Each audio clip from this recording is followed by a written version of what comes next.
everything at bot lane. Well, we'll see if we end up getting it now. So for the bans, pretty similar to what we've seen all other games this series. Kalista, Ryze banned away by Hong Kong Attitude, the J4, the Cast, Syndra all gone on the Fnatic side. Yeah, so a lot of those comfort picks, Kassadin in particular, there's the Ryze. I've been talking about it all series. Caps is never going to get his hands on it. No. Might see some other stuff. We talked about the Aurelion Sol last time, and maybe we'll see some fun stuff, but they don't necessarily need to go on to any of those. The Cassiopeia was just fine. And with Hong Kong Attitude, last second to ban the LeBlanc, and ooh. Rakan is left. Oh boy. Oh, that's a no-brainer. Locked in by Jesiz. You talked about playmaking champions. He can make do. When I was doing my my research for Fnatic and preparing for this cast, I had in multiple big bullet points, and Pyra, you can attest to this. I've seen them, yes. Put Jesiz on a playmaking champion, and Rakan certainly fits that bill. Now, Xayah is also left. I feel that puts so much emphasis for Hong Kong Attitude. They have to take the Xayah away. They cannot give Rakan and Xayah because it's a free pushing lane. Yeah, for Fnatic, back on their side, not going to be able to get the Xayah up for Rekkles, so instead, they take the Galio and the Gragas. That is a massive front line, and of course, sOAZ has been having a field day on this Galio. How much poison are you willing to give away, though? sOAZ, like you said, field day on the Galio. His team fighting has looked so well. His control of the side lanes, impeccable, and Galio just gives him so much freedom and mobility to play the side lanes, to play the team fighting.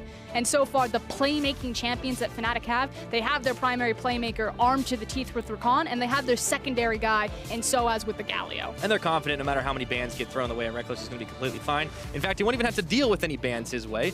Hong Kong Attitude deciding they want to keep focusing on the mid. Cassiopeia is off the table. Yeah, so denying that one away from Caps. The analyst has said, what does Caps look like if you put him on a different champion in the series? Where we are going to have that answered.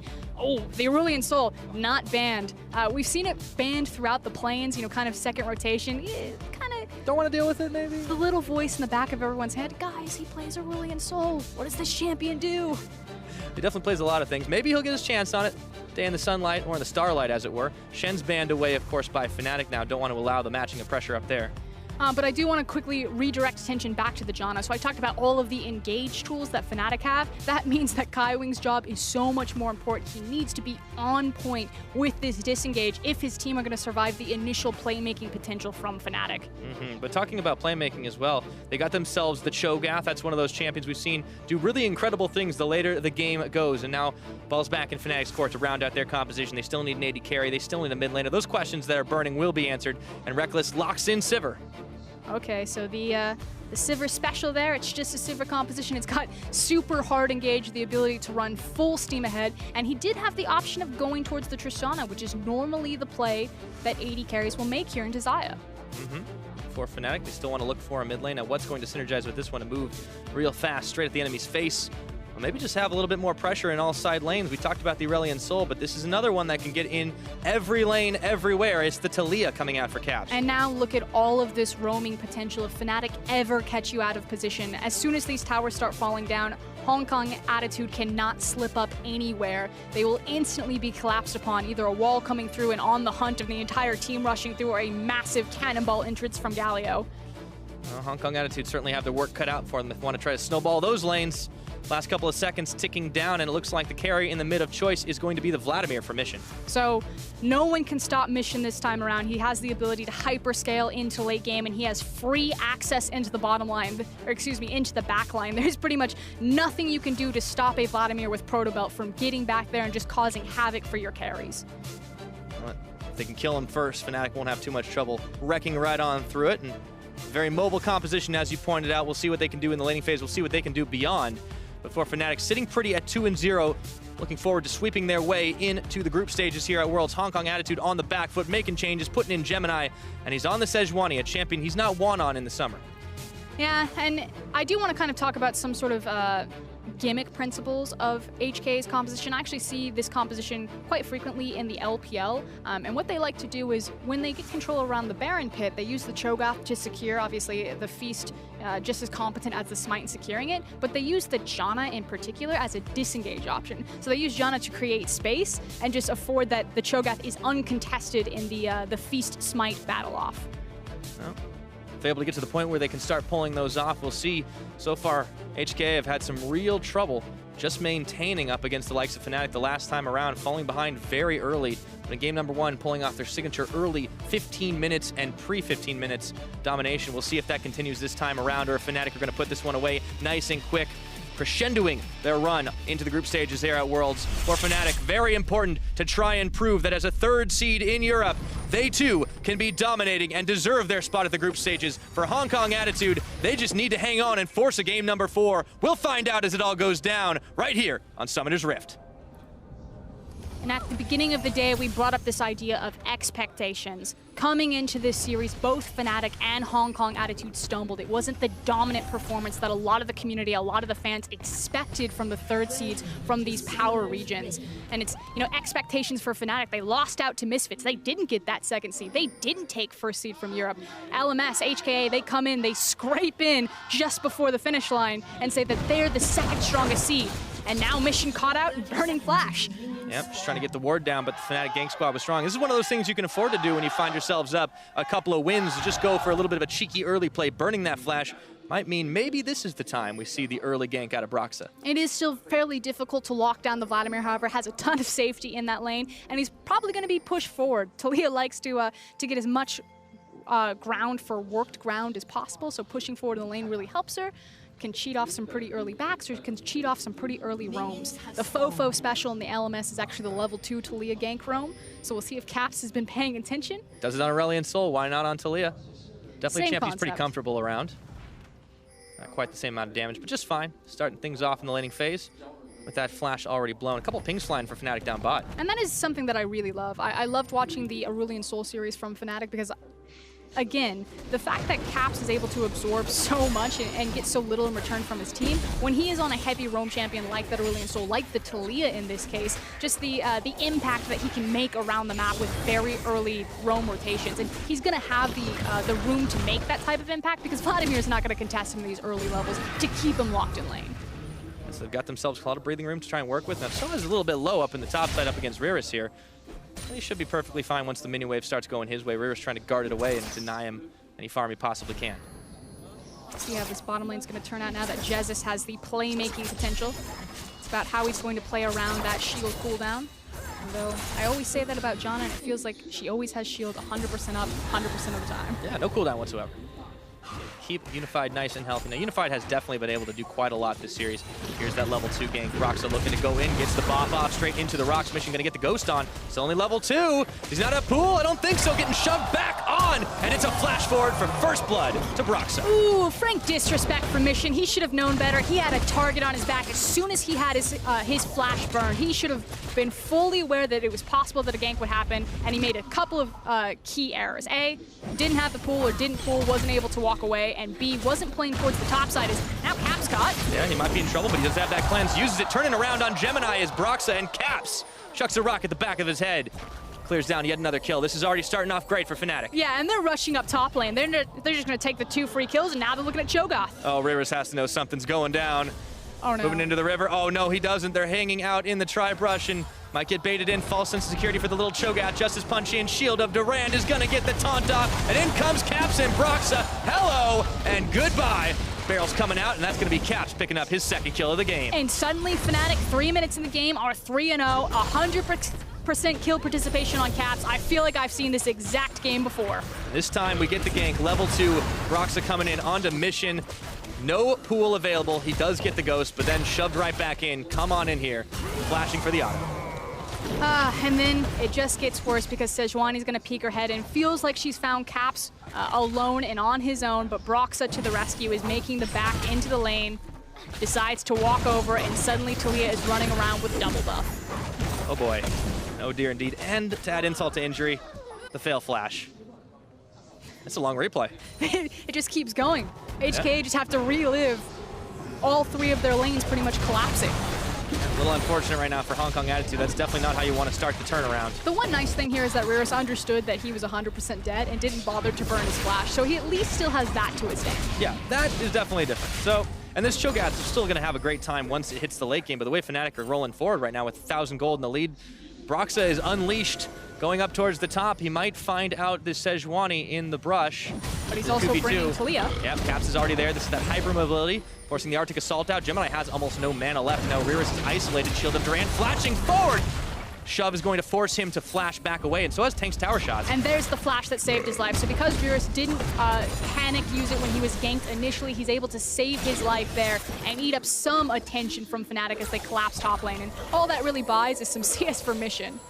Kaiwing just sits down and tries to hold on to the CS for his AD carry to come back in. It's been a very quiet bottom lane relative to the rest of the map. 5 CS advantage in favor of Rekkles, and of course Unified on that cold start, trying to get a little bit extra gold out for himself. Mission heading back towards the mid, but Caps has got a level advantage. Of course, 2 kills to nil. He's very mobile. Boots early, as well as a lost chapter. And he totally understands, you know, this is Riris without teleport, without flash. If he ever gets an opportunity, it's a very easy choice to make to quickly gank that Cho'Gath because you double down on punishing him. If you kill him as the wave is crashing onto his tower, he's going to lose all of that golden experience because he can't TP back to it. And you want to keep the Cho'Gath down, right? He's a late game monster, and you want to be able to make sure that he can't do nearly enough. So I was looking to cut him off with the Justice Punch. Rupture's going to land. Shielded Ornn does as well, though. Level 5 versus level 5. Caps is looking to make a play up towards the top, but we'll see if he's able to make it in time, pinging down Control Ward in that brush. And Fnatic have done a good job laying the groundwork to clear out this runway for Caps to just run straight at Cho'Gath. And Riris, this is about to be a bad time. Yeah, he's got the wall. Not going to use it, though. Just trying to force back. Riris can't even get farm now. He'll be able to get it at the end. They don't want to decide to overpush their luck as they had pinged on Gemini, a little closer towards the bottom side. Mission still free pushing in the middle, making up for some of that lost CS. And now it's a question of what does Gemini do in return? Is top lane suffering? At least his mid lane has the flashback, but he's still waiting on a couple of key levels before Vladimir really becomes a factor. And he can't gank his bottom lane because it's a Janna lane. There's no hard CC. So at this point, Gemini is kind of relegated to hard farming his jungle and just trying to get to that level 6 so he can start providing the necessary CC to his lanes to have kill pressure. Keep it on going. So Jesiz there to start pushing back some of that farm, as Rekkles returns to lane with his BF sword intact. And of course, very much a gold build for Unified right now, trying to get Kaiwing to that very, very fast Ardent Sensor. Yeah, the Siphon build? Yep, I guess that's the best way to call it. And the nice thing is because of the pushing power, because normally you run this with something like a Twitch Janna, at least that's what we saw in the LCK, but then you lose all control of lane phase, and so you just lose your tower at about 7 minutes. It would be dropping right now. But since he's running it with Xayah, he's able to keep it pressured forward. So you're just getting the added benefit of a rushed Ardent Sensor without the con of losing your tower at 7 minutes. Oh boy, Caps, he's chased on forward. Mission, he wants to dive right under that tower, but the Hemoplague is not going to be virulent enough to take down Caps. Flash for flash, however, and at this point, Mission for certain has points into his W, so it means so much more that Caps on the Taliyah doesn't have the flash versus Vladimir. Well, that might be all Gemini needs to start making a play once again in the mid, but he's been having a little bit of trouble trying to keep pace once again with Broxah this game. Speaking of, well, Broxah's already in the bottom side of the jungle, going to find it empty, though. Does need to be careful. Denied the blast cone. Yep, not too much here. All right, we'll take a look down back in the bottom side. Unified, back on the farm game, looking to push back Jesiz. And he does have an open pathway down bottom, as well as the Sivir ultimate coming soon. All right, Broxah looking to make his way up back towards the mid, and as you said, no summoners up and available, but he decides better of it since he's already back under tower. Needs to watch for the Rakan engage.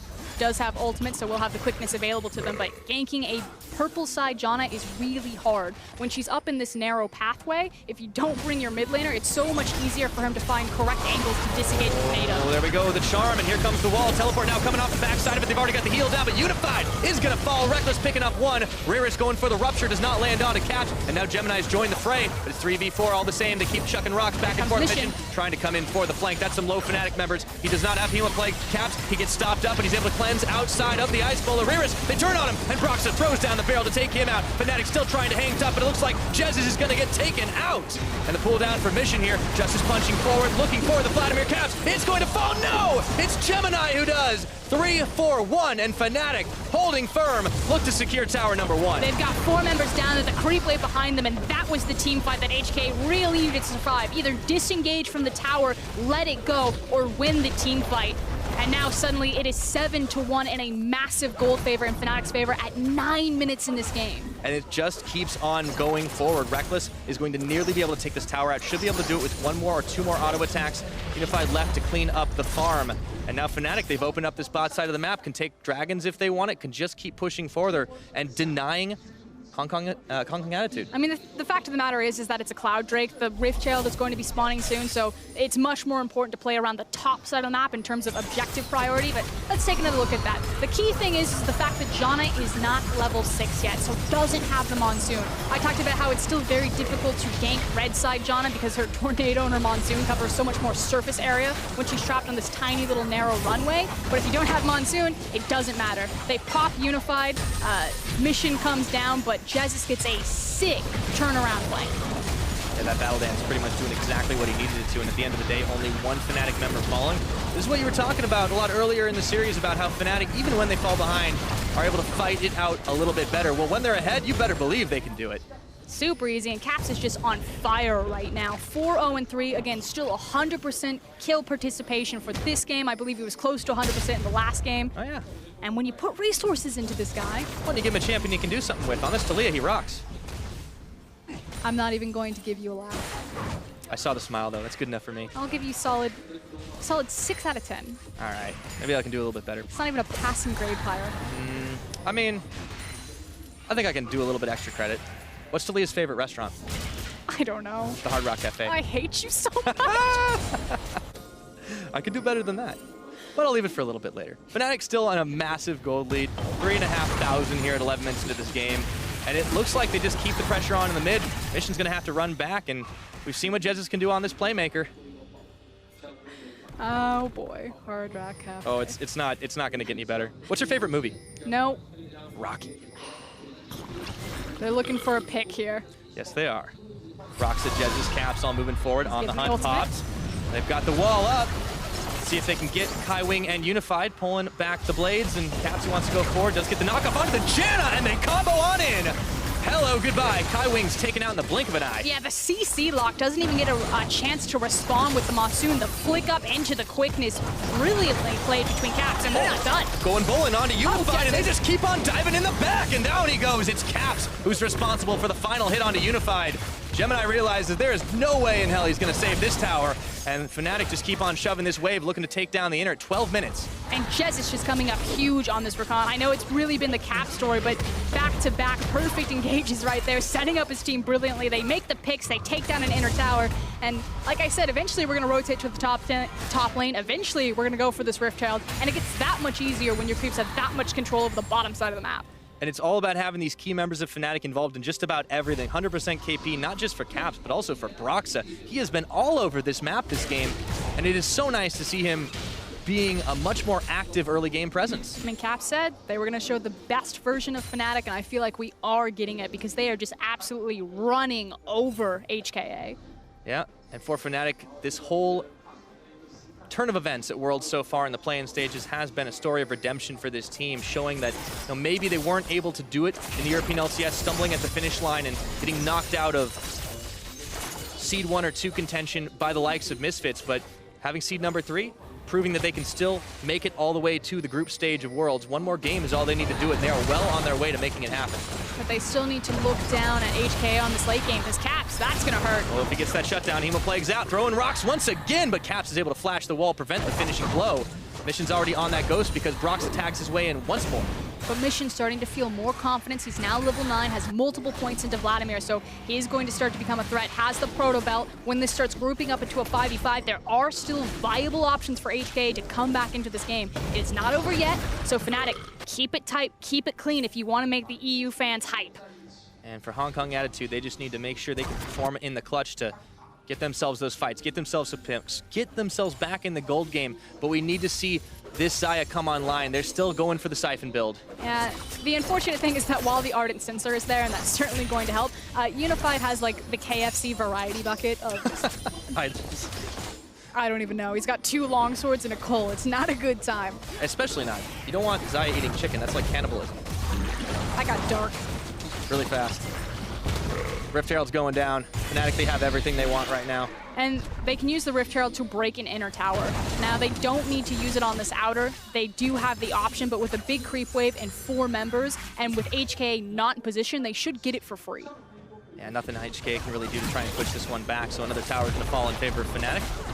Still looking to take down the one in the mid, but you got to think, grouping up like this, pretty easy for them to just march right in and take it as well. See, Vlad's giant head on the mini-map blocked the mid lane tower for me.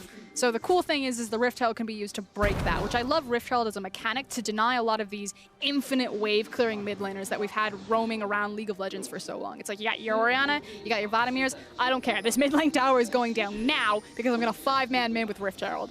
Yep. And HKA, they're just going to have to hold on to the seats for a while, try and get a little bit more gold in their pockets to be able to make plays. I think it really will be all on this Vladimir, and I want to see what HKA can really do to try and enable him further. I mean, it has to be all on Vladimir right now because Unified's not online right now. Riris is still feeling very susceptible to Cho'Gath. He's only got his MR, and Rekkles is pretty strong right now. Yeah, and he could just afford to side push, and not only is this something he likes to do, generally speaking, even on less safe carries on the Sivir, he can get out a little bit easier. He's got a spell shield on the hunt, can be used defensively as well, and he has a lot of damage to try and 1v1. Now in this game in particular, because he did get so much attention bot lane, you can see that he's already built up a pretty hefty side lane, but something that is cool about Fnatic and Rekkles in particular is that a lot of his CS lead is actually grown post 15 minutes, so this is something that they commonly do, and he does get a lot of gold off of it. And meanwhile, Fnatic are able to pressure on the mid and pretty much lock down the rest of Hong Kong Attitude. Riris is on the bottom side, leading a slow wave of minions down there without a whole lot of defense, but it doesn't really matter, especially because, as you said, trying to push against that infinite wave clear. In comes Shelly, and that's just enough damage to knock down the mid turret. Even with the Janna shield, doesn't matter. Puts the wall off as well, so no chance Mission can come in and get anything done. And they still have the creep wave as well as a lot of health on Rift Herald, and with Vladimir locked out, here comes the TP. HKA are looking for a fight. And it looks like they do it. Galio coming in, they don't have the damage to finish off on a Kaiwing, but sOAZ surely wanted it. All the same, it was all just trying to clear them away from the tower. Mission indecisive to come into the backline, trying to find himself a Hemo Plague, but now Riris has turned on to sOAZ, who gets the Justice Punch away. Fnatic might have gone a little too far forward, and they might lose Jesiz for it. He gets eaten up, and then Mission delivers the finishing blow. And that's one of those instances where Fnatic will always look forward, they'll always look for the re-engage instead of just disengaging. sOAZ did the right thing, he got the hell out of dodge, he was safe, and Fnatic were like, bro, you okay? Turned around, got picked off. Sometimes you can't stop for breath when you're trying to run right out of there. So Hong Kong Attitude get a much-needed kill for themselves, even if it was just on the support. It gives them a little bit of a breather to try and put some more pressure on the mid and clear the vision in the river. Yeah, it's about the tempo trade. The fact that they then have inside track on pushing into mid. That said, sOAZ doesn't take his back, just walks all the way to the mid tower and just waits for them to push in. Taking a look at this though, you can see that the teleport is coming in right now for Cho'Gath. So HKA are saying we want to fight because they are so deep, but Fnatic just beat them to the punch. sOAZ comes flying in, he zones off multiple members. Vladimir's been locked out because of the Taliyah wall, and the damage has been done. The tower goes down. This is where things kind of go sideways. sOAZ, totally fine. He's able to get out of the rupture, he uses the Falcon Punch, but Broxah and Jesiz turned around just slightly to maybe look for the re-engage instead of just walking away scot-free. And as it was, Fnatic just losing out on one member. 18 minutes in, though, they're still very much in the driver's seat with a 6,000 gold advantage. Baron not even up and available yet, of course, and still some serious control in this mid up towards the top side. With Rekkles on wave clear duty, the Cho'Gath down in the bottom, no teleport available, so sOAZ has that advantage. And the beautiful thing is that it's the last standing outer top side, and that's exactly where Fnatic want to put all of their attention and vision. They want to set up for the Baron when it spawns, so you need to set your triangle vision down where exactly what Broxah is doing right now. And they got the wall off, so they make sure that Gemini or just about anybody else can't really get in position to help out Unified and Kaiwing. So Fnatic trying to close this net. However, the rest of Hong Kong Attitude are here. And without a whole lot of minions left to work with, Fnatic might give on this one. But Fnatic can just be patient, because again, this is kind of the last easiest objective for them to take on the map. Just take the time about it. Make sure they can clear wards out as they go. Keeping it nice and dark, so Hong Kong Attitude would have to face check into danger. Of course, Gemini, Riris on the front side, looking to try and push them back out. That red buff should reset in just a few more moments. There it goes. And with the wall gone, all eyes are on Jesiz right now. He's the big trigger or go button on this comp. Oh, and Gemini's the one who got on top of the charm is there, but Riris is still zoning 3 out on the front. sOAZ right in the middle, getting the shielded Durand out. Even the red buff is in the mix. Looking for Gemini, flashing the wall, and in comes Mission around the side. Can they turn the fight? That's a shutdown onto Caps. Looking for more. Even gets the smite down onto the red, and now sOAZ is caught up. That's a double kill for Cho'Gath. And finally, HKA welcome themselves into a mid-game and finally win a team fight. Vladimir is doing so much work to compensate for the gold difference and the item differences between the rest of his team. Gets into the backline, gets his ultimate across multiple members, and suddenly Unified is hitting so much harder. It's going to be a bit of an eye-opener for Fnatic right now that they can't just waltz in and take whatever fight they damn well please. So, with the pressure advantage, unified Kaiwing trying to knock down this tower in the mid, but Rekkles is still there with Jesiz to defend it. But the thing is that Fnatic don't necessarily need to take the fight. They have all of the tools on this composition that they can sculpt or engineer the perfect opportunity. If they want, just turn onto the Baron, use the wall, and lock them up. It's a bit too early in the game to try that maneuver. They need to wait a little bit more so they can burn it faster, but it will be an option for them if they feel dissuaded by that last 5v5. Yeah, if I'm Fnatic, I definitely want to avoid Riris at all costs. Here's why. We'll see this one again. And again, all eyes really need to be on Mission, who's going to run all the way from base and get around into the back line. Now, the Taliyah ultimate is down at this point, so like I said, it's really about how Jesiz is going to start this fight. Riris does a good job making sure that they can't immediately follow up on the Rakan engagement. Mission finally joins the fight, gets into the back line, gets a very nice ultimate immediately into a W, and then suddenly his team just starts plowing through. Yeah, Mission even trying to chase down sOAZ following all of that. And unfortunately for him, the Rakan just a little too slippery. Now it's back to business as usual for Fnatic, though, as Rekkles once again on the side lane, being joined by his good buddy Jesiz as they keep on pushing it. But Baron has hit the rift now. Things did get a lot better, though, for HKA. They've started to reach some of these big key itemization. You've got the Ardent Sensor, you have the ability to ward for Kaiwing in Janna's pocket. Finally, an item is actually completed for Xayah at this point.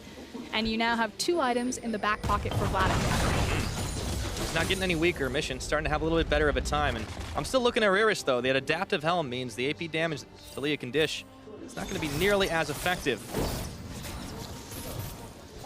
All the same, Fnatic still leading the charge here. They should be able to pick up a Dragon if they so want it pretty easily. And a lot of vision surrounding that Baron pit. HKA have their work cut out for them if they want to deny. But Fnatic do need to respect HKA. They did the smart thing. They grouped up. They've now moved into the Baron pit area and are clearing vision out together. But they do need to turn their attention towards that mid lane tower. That should be the next big focal point for them. But you know, how do you break that? You're dealing with so much wave clear from Fnatic. You have to make a pick. What they're trying to do? Ooh, just whiffs on the Ice Bullet from Gemini. I mean, the other option that they can try to do is send Mission into one of those side lanes, send Riris into the side lanes, but they're running Ghost, and they don't have a double teleport. So, you know, Vladimir is pretty much restricted towards the top lane. All that standing gold in those towers, so hard for Hong Kong Attitude to try and take. But you got to think, if they do start getting those fights, those are going to fall like dominoes. 22 minutes into this game, looks like the pressure and attention's sending towards the top side. Yeah, look at the indecision from Mission. He keeps cutting back towards his team, cutting back towards the top lane. Am I pushing? Am I trying to go for this tower? Or are we going to start a 5v5 that I need to be available for? Because, yes, that last 5v5 looked better for HKA. They did win it, but a lot of it was because Vladimir was there. If he's not, they do not win. Definitely need him to be able to do it. Of course, he proved that he could definitely take a sprint into those fights, even getting the wraparound earlier on, right about there on the map. But the indecision is costing him a lot of valuable time. Look at the bottom side of the map. sOAZ has started to set up the big bot wave. You know, Riris is going to have to disengage, walk down there, does have his teleport, but that's inside track for sOAZ to push forward and start cutting mid so he doesn't have to burn the teleport. Limit some of the choices of Hong Kong Attitude to try and defend, and now Riris is going to just get out in time before Broxah were to spot him. All the vision that Hong Kong Attitude put down around this Baron pit going to be cleared out as they don't have control of it any longer. Pings flying, Fnatic still eyeballing all the HKA members in the mid.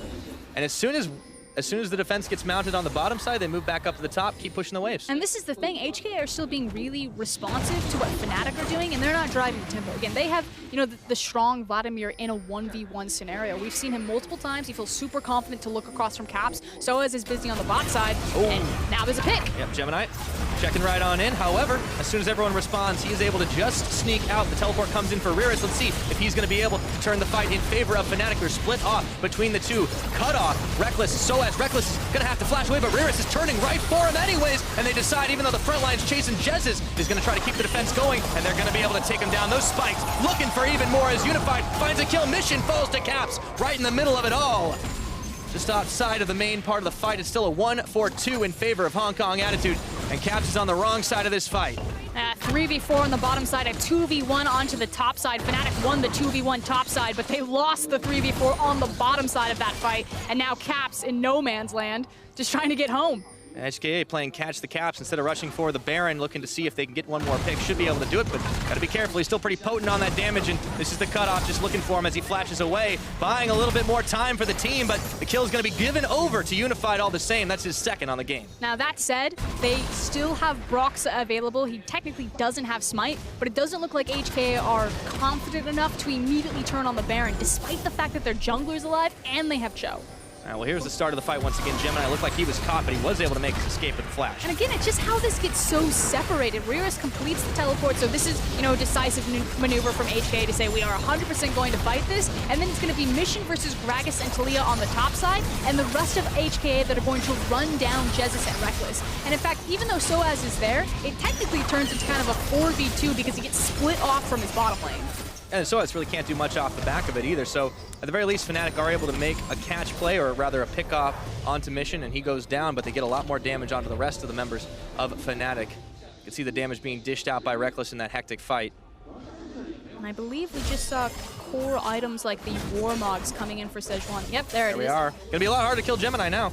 Yeah, and suddenly if you don't all-in engage and kill the Sejuani, then that damage doesn't stick, and then you have the potential that these fights get elongated and things get really scary. It's, you know, Warmogs and Sejuani and a Vladimir, so it's almost like all or nothing have to end the fight there, because if it goes to multiple engagements, HKA's composition will just outlast. And that's the confidence that we're going to be looking for from HKA right now, because we have seen them be indecisive over the course of this series, but also with GodKwai in the jungle. So now that Gemini is in, maybe we'll see a bit more of that go button now that they have not so much of a deficit compared to where they were before. This might be the comfort zone. We've been talking so much about, you know, Caps and Broxah's high kill participation. Well, you look across at Gemini, 1 in 6 out of 7 kills. He's got 100% kill participation, so certainly leaving his mark on this game so far from the jungle swap.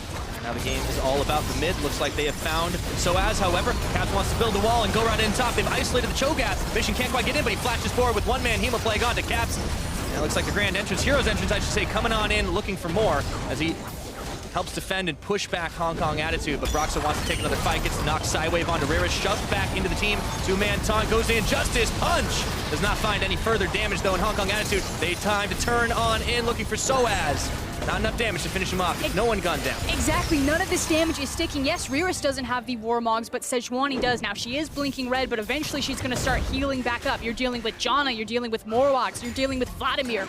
If you don't initially win that fight, you will just lose to this itemization and this composition from HKA.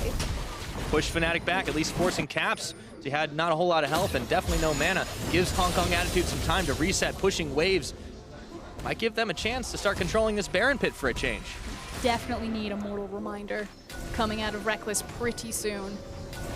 Well, got his Infinity Edge at the very least, but we have to look to see if that's going to be his next item. Redemption does come in for Jesiz, so there's definitely going to be some heals on both sides. Will it be enough? It's just such an obnoxious, you know, anytime you play against Vladimir and he gets to that late game stage, he just really reminds everyone why you just hate when he comes into the meta. I need to remind him why he's mortal as well. Mission only gone down twice this game. Once was in that laning phase, of course. Second being that isolated kill. Yeah, Birthday Boy here in Mission doing a much better job in Game 3. And HKA, they have really planted their feet and decided that they will not go quietly into the night. They've caught the Cho'Gath on Fnatic's side. However, turnabout is fair play as they look for Broxah. Not a whole lot of damage dealt to those front lines. And HKA looking to try and turn the fight once again. Riris tagging his way back out. It looks like they don't want to take this fight, though. Fnatic had the better of him. And Cho doesn't have his more Warmogs right now, so that damage will certainly stick to him, but it's not the key target like the jungler, like the mid laner. So Fnatic still not feeling super confident to immediately turn towards the objective that we've been fighting over, which is the Baron. Yeah, when the fights go that close, you gotta think they don't want to take it unless it's absolutely guaranteed for them.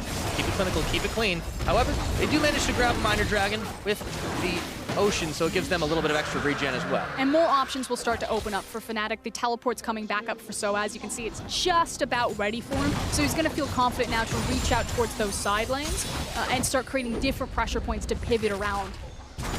For a game that has Fnatic up 5 towers right now, it definitely feels awfully close, Froskurinn. Those late game carries and team comp from HKA certainly can match a 5v5. Yeah. Well, and we started this series talking about how important it was for HKA to be lane dominant. That's how they like to play things out. But as much as we've talked about Fnatic showing some different styles of play, multifacets, we're seeing that from HKA as well. A little indecisive sometimes in those fights, but when they do all pull the trigger at the same time, we've seen some magic happen. thing is that HKA over the course of this series have been given opportunities where they have leads, where they can, you know, continue to snowball, and just like you said, indecisive, hesitant, maybe a bit gun-shy in terms of being in front of a large crowd. They have a lot of rookies on their team. When they do pull the trigger, like you said, it works out, and now they're starting to be within touching distance of this gold difference between them and Fnatic. But it hasn't been consistent enough to put them in a winning position for the series.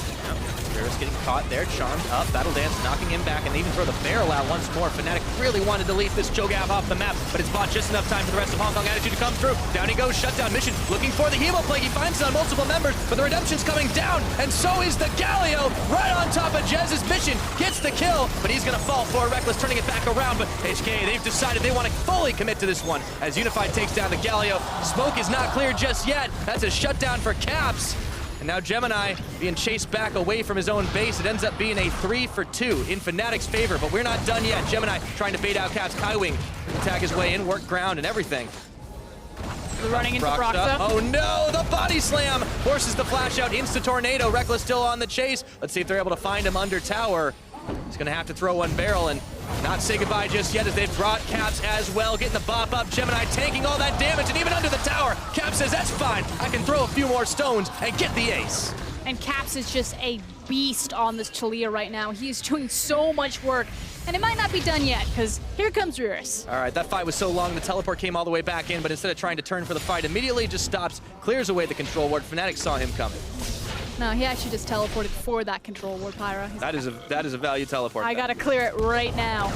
We take another look at this fight. I really want to highlight Mission right now. So what he's trying to do is kind of lure and make sure that he gets a really nice Hemo Plague, but his tank is tanking so much damage, and he's not doing anything while that's happening. Now, he does get a good ultimate eventually. He does get into the backline, but his tank is dead. Now he's suddenly in no man's land, and Fnatic just turned and kind of burned him. So felt a little bit awkward coming out of Vladimir for that team fight. And like I said, Caps is a beast. He still has his ultimate. He turns, he blows up Unified, and then chases down, you know, 2 more kills. Yeah, so instead of closing that gap, it actually widens it just a little bit more for Fnatic. And now Caps, he is left isolated, has to flash over that wall, as Jesiz had already gone back home. Now this will open up an opportunity for HKA to start clearing out some vision. Instead, still eyeballing that mid turret. Remember, they don't have a single tower on the game. I believe it's also an elixir of iron for Jesiz. Yeah, that'll keep you alive a little longer. No, he's real big. It's Big Bird. 1, 4, and 8 now. Jesiz is in this game, and he's definitely had some serious value engages, so he wants to make sure that if he goes in, he's not going to go down quite so easily. Fnatic, though, pinging at the Baron. You might want to use this one to try and force a fight. However, the 5v5s has definitely been less decisive of late.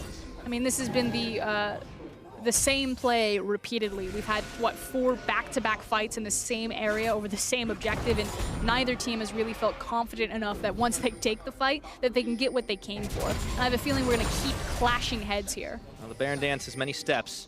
Sometimes gets a little bit repetitive here. Now, there's a big wave in that bottom lane in Fnatic's favor, though. I feel like they can bait this one out. Yeah, and it's Mission that's heading down for it, so he's deciding if I show here, Fnatic are already on the Baron, this would 100% be the go-ahead to try to burn it. Pretty easy to clear that one off, so there he goes. Now it's going to be 5v4 attempt to try and push them off. Now Fnatic pulling back just a little bit, still keeping the Baron aggroed up. Riris, he could try to flash over for the Chomp steal. Let's see if he gets it, getting a little bit low. There's the Rupture thrown in. Does he dare? The Sejuani trying to wait around the side, but Unified Kaiwing already a little low as well, and they're chasing them back. Gemini, he's trying to hang tough right now. The Baron's already reset because Fnatic decide they want to just completely turn this fight. Riris knocked between a wall and a hard place, and Mission going around the side with the Ghost on, doesn't find the Hemo Plague he's looking for, still keeps that one, and now Fnatic still trying to chase for them. And they run straight into a healed up Unified. Riris not so lucky as he tries to go back in, but only to be turned away immediately. Fnatic don't find what they're looking for. And unfortunately, they can't just immediately go back towards the Baron because, again, none of this damage will really stick. Yeah, they forced out the Cho'Gath, but the rest of the members from HKA are totally fine. The Cho'Gath backed away, doesn't have that teleport, but he's still going to be able to walk it out pretty quickly. And you know, you can understand the mentality from Fnatic. They don't want to take the 50-50. They know that there's a possibility that Cho comes over the wall, that he finds the feast onto the Baron, that, you know, Gemini uses the smite. And so they say, it's 4v5, Vladimir's bottom, let's look for the team fight instead. And now the team fight is going to start once more. Gemini going forward, does not manage to land a stun off, and now the Baron is being done by 2 while the rest of Fnatic push HKA back. They've clearly committed to the objective they want to be able to secure, but Riris running forward. Let's see if he can get the flash over the wall just in time. He doesn't doesn't know what's happening. It's gone down. Smited by Broxah. And now Hong Kong Attitude have to deal with Fnatic's 5-man Baron. And that was well executed from Fnatic. They don't even take the 5v5, they take the Baron for free, and now looking for the fight. Oh, the flash forward, the taunt, and down goes the Vladimir. No pool for you, and Caps is even going to get some relief in the form of sOAZ and Broxah. Jesiz jumping in, getting a 3-man charm on, and Hong Kong Attitude. It looks like things are not looking so good for this team, flashing back away from the tower with the Baron empowerment. Fnatic are charging for the win right now. They want to prove they can get into the group stages, and they are so close to doing it. And Caps is already in the base. He's led with the wall. His team has a massive creep wave up into the top lane. Gemini flashing forward, the shove, and Gemini's gone down even through the stun. Doesn't mean a damn thing. 2 members of Hong Kong Attitude are all that remain to try and push Caps back, but up in the top, they're losing pressure. Yeah, sOAZ has teleported up into the top lane. They still have a massive creep wave. There's 2 cannon waves. They're going to end. And it's 15 seconds before anyone's even going to come right back up. So Fnatic, they realize they have the superior fight with only 2 members remaining. Make that one! Kaiwing's all the way back to base, and Fnatic are looking to put this one away. Caps goes golden, and he has got a big smile on his face, no doubt, as Fnatic looking for the final fight. Desperate finish here for Hong Kong Attitude, but it is 1, 2, 3, the coup de grace, and Fnatic are moving on to the groups here at Worlds 2017. And Fnatic look over at Cloud9. Anything you can do. You can do better. They finish the games faster and just have a dominant performance in the best of 5 that a lot of people were looking at, that this had the highest chance for upset. And Fnatic carried from multiple lanes, multiple members, and from early and late game. Fnatic absolutely earned some massive respect for themselves in this series. Game 1, we saw some of the same type of team play, but it was still clean and clinical to come back into it. Games 2 and 3, we saw that multifaceted Fnatic that we know could shine, putting resources on Caps. And when he's got gold, that boy's a monster.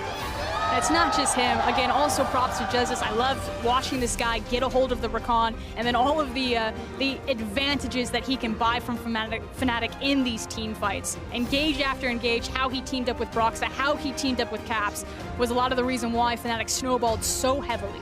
And decisive play from Fnatic, so they can definitely go forward into the group stages of Worlds with their heads held high. Now, unfortunately, on the other side, that does mean that the 3rd seed from LMS will not be moving on. So Hong Kong Attitude, they made a valiant attempt, losing out in that tiebreaker against 1907 Fenerbahce, earning themselves to look across from Fnatic. Tried, had a couple of good team fights, but just didn't have the versatility, the experience, and the individual performances to keep up. No, and it was a good attempt from them, even if they weren't able to pick up a win. And I think their coach Tabe definitely said it correctly, is that this is a team that can do a lot of what we do, but also better, and just kind of proved it on the day.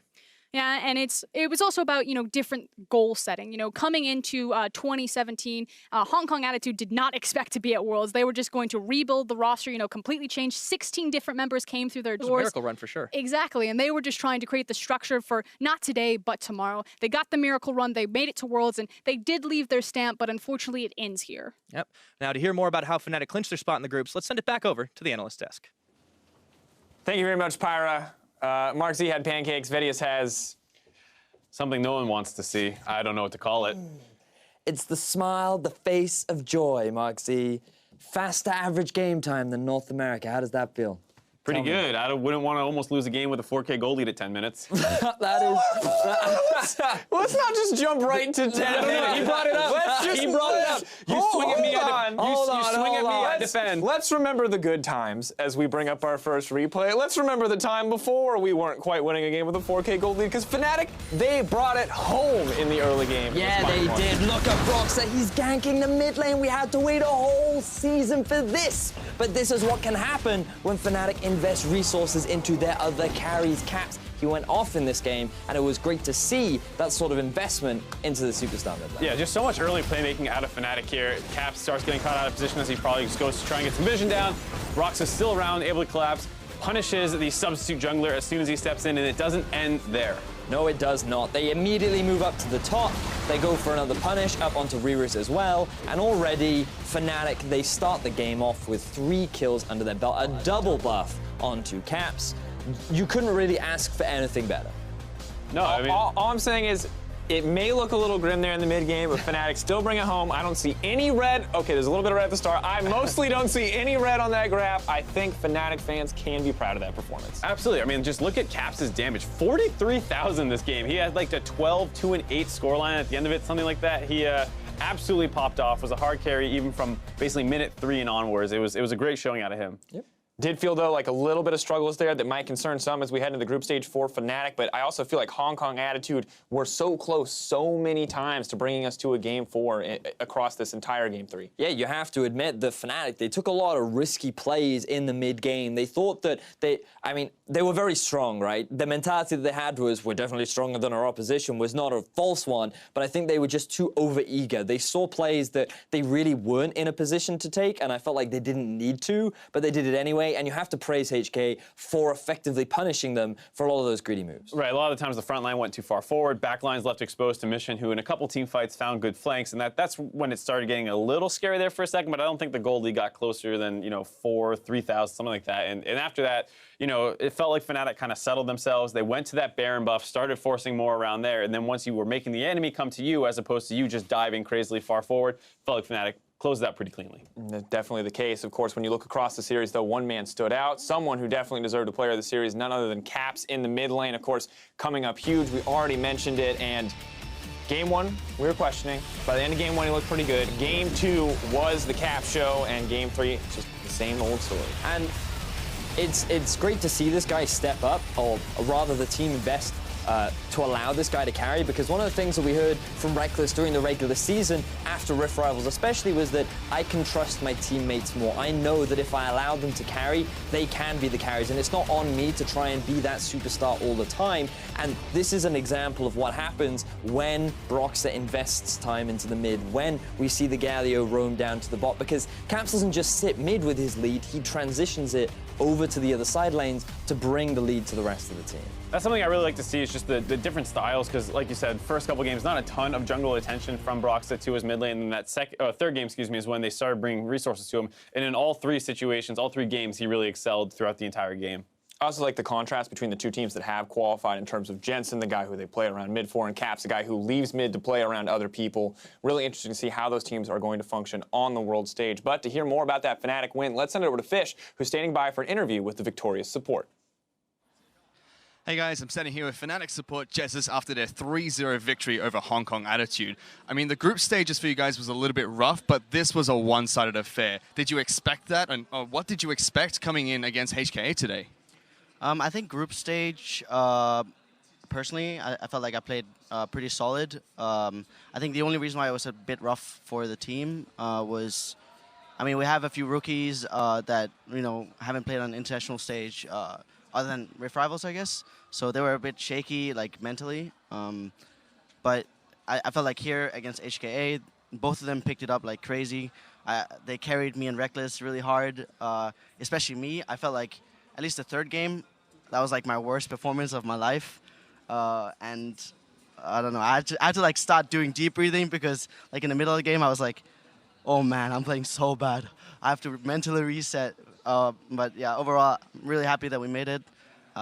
Really happy that our rookies stepped up for this series and carried us, yeah. Well, I know you had a great group stage, but I was surprised to hear that you thought that was one of your worst performances in your life, because I wish I could play that well if that was your worst performance. The next question I have for you is basically, you're back at Worlds now. Last time here was in 2014. What's different this time around? And, what do you expect coming into Worlds this year? I think last time I was 18 years old, and I was basically what Caps and Broxah were, but I didn't maybe have, the staff and the veterans to help me out as much back then. So I think I was much more fragile, like mentally. And, there was a whole my jungler getting banned thing. So the entire event was very unfortunate. So I think the difference now is that I just have so much more experience. I know how to handle more stressful situations. I know how to maybe lead my team a little bit more, both in-game and especially out of the game. And I also just feel more comfortable as a player. Just overall, everything's just better, yeah. And it shows. Night and day performance between groups as well as, the playoff stage here to move into the group stage. Speaking of which, there are 2 different groups you'll be seeded into. So either going to be SKT, EDG, as well as, can't remember the last time, ASQ, and the final one is going to be Immortals, Longzhu, or Gigabyte Marines. Which group do you want to go into and why? And if not, as well as which group do you not want to go into? And tell me a bit more why about that. I think the one with SKT and EDG, I feel like both groups are in a way equal. You never really know because EDG, obviously they're supposed to be super strong, but with China, I mean, they tend to be a little inconsistent at Worlds, so you never really know if they're maybe better than Immortals. So if it's up to me, I don't really mind either group, and I'm just really super excited to face both SKT or Longzhu. Their bot lanes are super strong, super renowned players, so yeah, I don't know. I don't really mind either group yet. That's great to hear. Congratulations on the victory. Best of luck throughout the group stage as well as the rest of Worlds. We're going to send it back to you guys now. I'm a little surprised that Jez doesn't have a stronger opinion on which group he wants to end up in. To be fair, I understand the point he was making about how sometimes there's a Chinese team who shows up and they flop a little bit, and he's saying that, you know, if that's EDG, it's not that bad of a group to end up in. But who knows, because anytime you hear those names in Group A, it's a little scary. It's also a matter of going into Group B, like, sure, you might sit there and think like, oh, maybe Longzhu is the only real threat, but I feel like Models has a really good chance of topping that group too. Like, Gigabyte Marines, you never really know what team is going to show up on the day, so like, both have the potential to be very scary groups. Yeah, I'm curious to see exactly what it will be like, but of course, good to hear Jesiz as well. Hey, it was a rough day for me, giving praise to the rookies, acknowledging that there are some weaknesses to work on, but regardless, we have our first two play-ins team going to groups in Fnatic and Cloud9. Now you can tune in tomorrow to see who will join them. We kick off the day with 1907 Fenerbahce from the TCL versus CBLOL's Team 1, followed by Team WE facing off against Young Generation from the GPL, with the group draw happening shortly after. And of course, if you're looking to show off your Worlds caliber play, make sure you're looking the part with the newest addition to the championship line. When you pick up your Worlds swag, 25% of those proceeds from the championship Ash and Ward skin are going to be added to the Worlds prize pool, and an additional 25% will also be donated to charity. You can unlock the championship chroma through the Worlds missions as well, which is going to be available through all of Worlds. Now, for myself, the casters, EU and NA lovers alike, the broadcast crew, and everyone else, thank you for joining us, and we'll see you guys tomorrow for more Worlds 2017.